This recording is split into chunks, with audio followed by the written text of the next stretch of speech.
حضور اکرم کی مبارک مجلس کا ایک واقعہ۔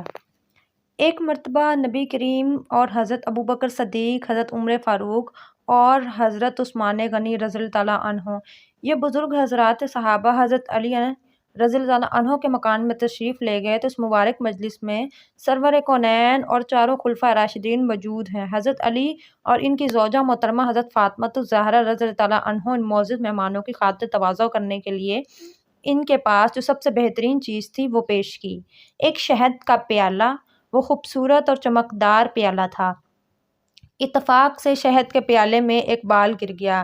حضور اکرم کے دست مبارک میں جب وہ پیالہ آیا تو آپ نے ان حضرات کے سامنے وہ پیالہ پیش کیا اور ارشاد فرمایا، دیکھو خوبصورت پیالہ، اس میں شیریں شہد ہے، اس میں ایک بال پڑا ہے۔ ہر ایک اپنی اپنی طبیعت پر زور دے کر اپنے اپنے ذوق کے مطابق اس پیالہ اور بال کے متعلق اپنی رائے پیش کرے۔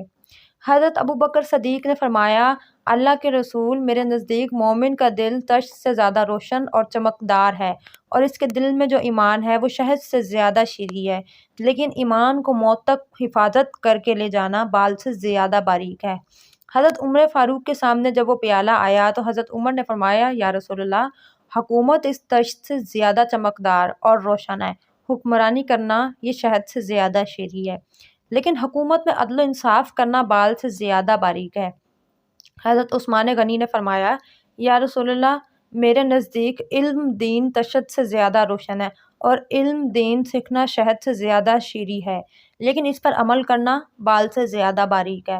حضرت علی نے فرمایا، رسول اللہ، میرے نزدیک معزز مہمان تشت سے زیادہ روشن ہے، اور اس کی مہمان نوازی شہد سے زیادہ شیریں ہے، اور ان کو خوش کرنا بال سے زیادہ باریک ہے۔ حضرت فاطمہ فرماتی ہیں، عورت کے حق میں حیا اس تشت سے زیادہ روشن اور چمکدار ہے، اور اس کے چہرے پر پردہ اس شہد سے زیادہ شیریں ہے، اور ایک غیر مرد پر نگاہ نہ پڑے اور غیر مرد کی اس پر نگاہ نہ پڑے، یہ بال سے بھی زیادہ باریک ہے۔